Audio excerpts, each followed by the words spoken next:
Archbishop Michael Millar. He's the Archbishop of the Roman Catholic Archdiocese of Vancouver, who has always been such a strong supporter of our CoSA program.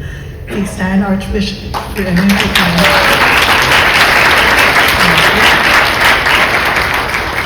So kindly stand when I mention your name. So I'd like to also welcome all of our correctional partners. Here on behalf of the Regional Deputy Commissioner Constance Houry and all of CSC to celebrate you, the volunteers. We want to thank CoSA for 21 years of service now, and congratulations to all the volunteers for improving the lives of offenders as they reintegrate into our communities. I would like to begin by acknowledging the land on which we are gathering is the unceded territory of the Coast Salish peoples, including the territories of the Kwantlen, Katzie, Semiahmoo, and Tsawwassen First Nations. To Archbishop Millar, thank you for your support in helping to make, now I'll call it CoSA BC. In my notes it says Vancouver Fraser Valley. And it also says one of the largest in Canada, but now I can say it is the largest in Canada, so we are making exceptional progress tonight. You continue to provide leadership to help released offenders remain safe in their communities. Where there is no guidance, a people falls, but in an abundance of counselors, there is safety. Thank you for being here. The volunteers in this room, you give your time and faith in support of this program.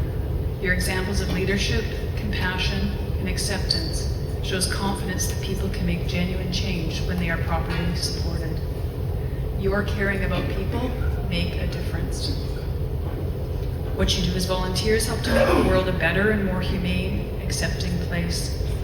Statistically, we know that the core members that participate in the CoSA program are 70 to 83% less likely to reoffend. Let's let that sink in for a second.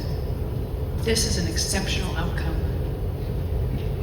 Reducing recidivism is one of the many places where CoSA shines. Last year I had the privilege of spending time with Maureen and Joe and Lynn and Bob and Angela and Jeremy, Jerry and Father Mako when we were taping a video. And rarely do you get the gift of being able to spend time with people that emulate that much genuine support and kindness. That afternoon was like a medicine.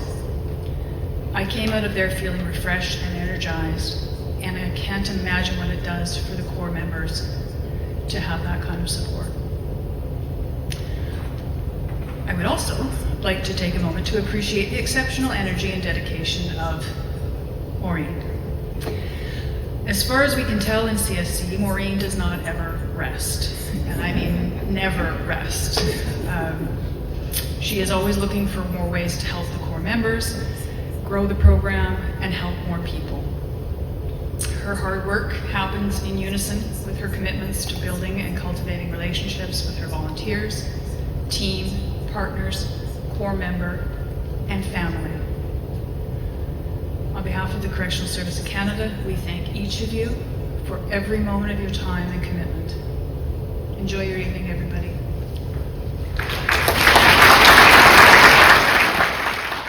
I just want to thank Lisa. That was lovely. And Lisa, I want to say that it is due to your efforts, and Tracy now who's filling in, acting for you, that we've had contracts with CSC for 3.5 years. And we've just heard that we have a contract come April 1st. So we're very grateful. And it is thanks to you and your commitment to meet with us, to come and do that video and find out more about us. So thank you on behalf of all of us.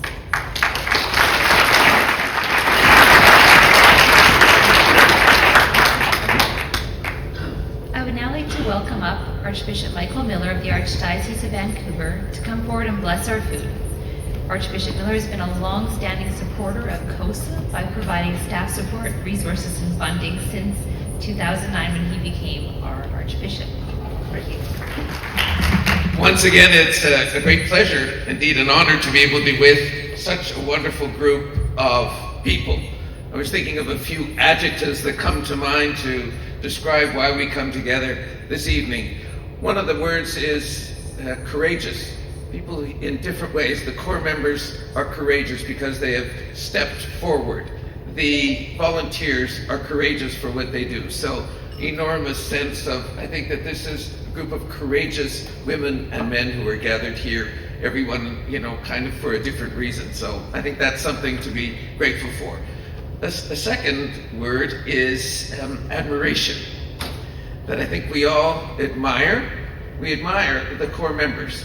That's, I think, something that once you've been here, certainly, I've been here many times, it just keeps growing. Admiration for the core members, also admiration for the volunteers, for Corrections Canada, for all those who are involved in what I think is truly a blessed work. And so we're gathered in thanksgiving, in gratitude for what CoSA BC has accomplished and is going to continue to accomplish. Thank you, Maureen. Thank you, Tina. Thank everyone involved.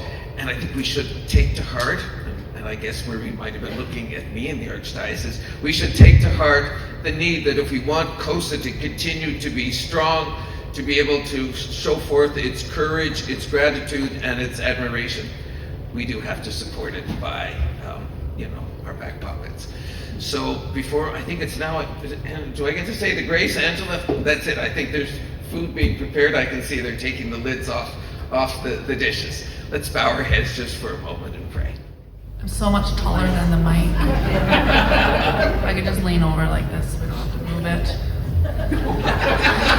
It's fine, everything's fine. So hello, my name is Kat Buse. I'm here with Abbotsford Community Corrections. That's with Provincial Community Corrections. I would like to thank CoSA for inviting us to join this event and having space for us to connect with such a wonderful group of people tonight. I would like to thank the volunteers with CoSA for everything they do, along with connecting with our mutual clients and all people who are lucky enough to be engaged with CoSA. With the additional support from the volunteers, our clients are put in a much better position to reintegrate into the community and find stability for themselves. The CoSA group helps demonstrate pro-social connections and shows our clients what healthy relationships and boundaries should look like. I am grateful for the amazing work that CoSA does by working collaboratively with BC Corrections, and together we continue to work hard in keeping our clients and the community safe. I would also like to thank the clients who engage with CoSA for being willing to do the work that is required to lead a pro-social life.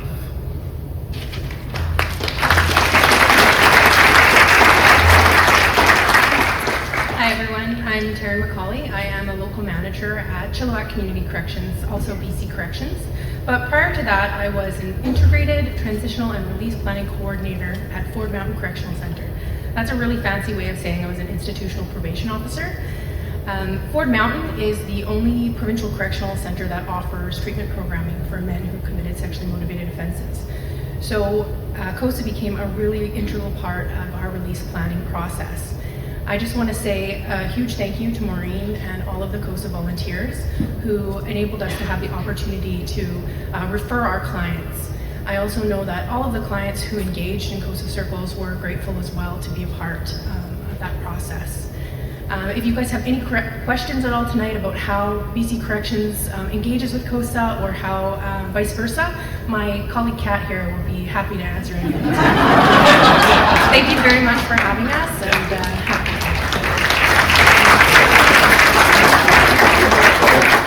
with what you do, because Kat was 18 years with BC Corrections, and the first, how many you were inside?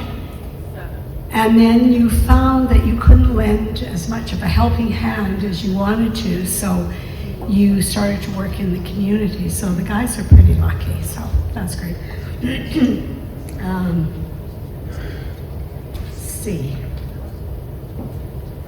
Okay. So now we've come to the really special part of the evening, It's a time to recognize and celebrate our volunteers and core members in a special way. I want to start, though, by remembering, sadly, one of our volunteers, Jacqueline Ledette, who we lost to cancer this year. She'll be remembered for her courage as she continued to be part of her circle right through her cancer treatment, right up until the time she went into hospice. We all miss her, but most of all, her core member, who says the circle will never be the same without her.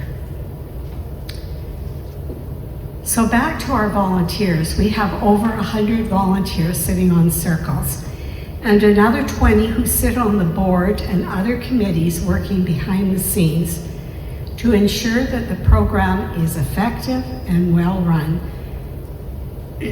with consistent policies that ensure its sustainability for the long term. In addition to these volunteers, this year we have 2 men who volunteered in a special way that we want to recognize. First, Tim Lack and his legal firm, Red Point Law, for doing all the legal work and absorbing all the cost for Vancouver Fraser Valley CoSA to change its name to CoSA BC. Tim, can you please stand so we can... I don't see you, Tim.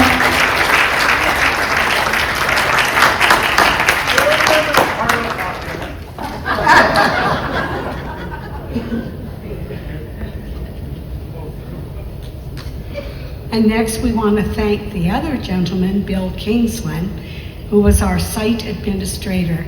Bill has helped us to build our website, and over the years has overseen changes and updates to help us build an effective interface with the public. Thank you, Bill. Please stand.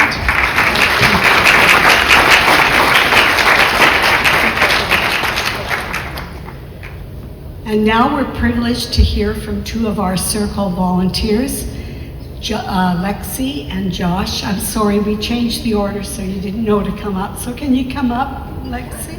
Good, and Josh? They're going to share a few words of their experience with CoSA. So let's welcome them both. Okay, so I'm Lexi.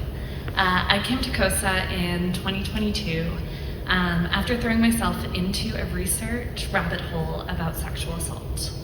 When I started my research, I had burning questions about why this happens, when it happens, who it happens to, and how we handle it. My curiosity was fueled by my own past experiences. Being a victim of sexual assault throws you into a spiral. What did I do to deserve this? Why would anyone want to do this to another person? There's shame, there's stigma, there's sadness, and there's anger. Throughout my research, I kept finding the same conclusions. The perpetrators of sexual assault are often victims of abuse, or have experienced trauma, or have been influenced by societal feelings. Every single person in this room, all of us, have a story. We are not born into this world hoping to commit harm on others. We are shaped by our experiences, our society, our families, our religions. Every moment in our lives has led us to where we are now. Every choice in our life has led us to where we are now. I wanted to make a change. As my empathy grew for perpetrators of sexual assault, my own wounds began to heal. I decided to join CoSA. I realized I wasn't alone in my hurt, and my gut told me that community was the cure. Joining CoSA has been humbling. It has affirmed and strengthened my belief that not only are we formed by our past, but we can make choices on how we move forward. I have watched in awe as my core members show up for that very first circle, open, vulnerable, and wanting to change. I've witnessed the humanity of people who have harmed other people. I understand shame, I understand stigma, I understand nuance. I admire and appreciate the strength it takes for core members to open up entirely and honestly to reap the benefits of CoSA. I admire how much hard work and resilience it takes to handle the stigma and move forward to get a job, build relationships, and to choose not to return to old habits that may harm yourself or others. It's empowering to watch my core members take accountability for their past and to face the world to move forward. And I want to give praise to the other volunteers I work with. I've learned so much from these members of our community who share their perspectives, ideas, and who hold our core members accountable. They are kind, compassionate, eloquent, and admirably tough when they need to be. We are all so different, but we are united in working to create the best future possible for our core members. CoSA has been incredibly healing for me. It has been life-changing to know my core members' stories and to watch them work to ensure there are no more victims. I leave my meetings feeling hopeful and inspired that every day we get closer to a world without sexual assault. CoSA isn't punitive, it is restorative and an integral tool to ensure that we build a world where everyone has a right to a beautiful and a radiant life. Thank you.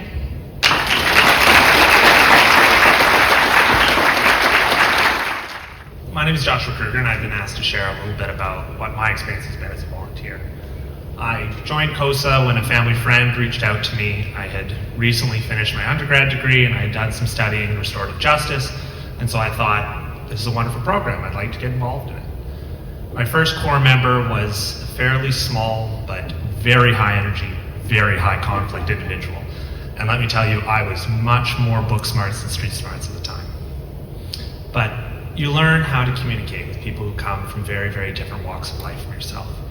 You learn to understand that there are different ways to show care and affection, and there's different ways to communicate and go through difficult times with people who have very, very different experiences from yourself. Now, I took a little bit of a break from CoSA. I ultimately went to law school, and I came out the other side as a criminal defense lawyer. So I'm somebody who has some experience in the criminal justice system, and I think it's very important to remember exactly how important CoSA is. CoSA fulfills an incredibly important role. It's a very, very unique space where people get to come together, admit the mistakes they make, and focus on their healing. I think for myself, I'm so happy that I've come back into CoSA, partially just because of the relationships that I've been able to build. I've been blessed with wonderful core members. I've been blessed with the ability to understand them, understand the trauma that they've gone through, and understand how many similarities we have, that none of us chose our upbringing, the childhoods that we had, but we can all choose the choices that we are going to make as we go forward in life. And I think one of the things that's very important to me is that CoSA works. It really does help reduce recidivism. The people who voluntarily come into CoSA as core members, they want to change their futures. They want to ensure that there are no more victims. And personally, I find that incredibly inspiring, and I'm just happy to be able to work with them. Thank you very much. You know, CoSA is our volunteers. I mean, that's really what it is. All of these 46 core members, I mean, we just wouldn't even have a program without our volunteers. So let's give a big hand for all the volunteers in the room.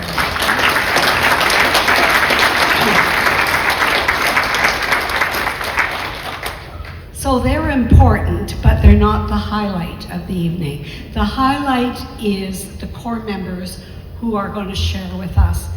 Remember that CoSA is a voluntary program. And so the core members, tonight they happen to be all men, but we do have women too, who are part of CoSA. They choose to take the extra accountability and commitment of a circle. They take on more work, more accountability.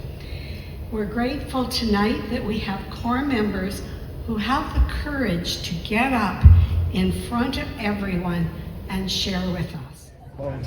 So I believe that CoSA is a light that stabs through the darkness. Yes? Imagine this one light that illumines this room. It pierces through the darkness, and it offers hope for a brighter future for our core members and our communities. So may I now ask everyone to turn on their lights, their cell phone lights, yeah? Just hold it up high, don't point it at anyone. I ask everyone in the room to do so as well, please. Just turn on all of your cell phone lights. So let this be a sign of commitment to keep forging on and holding on to what is good in all of us, and to rise above the darkness. So I invite everyone to sing this song now, full of hope, with your light held high, believing that together we can make this a wonderful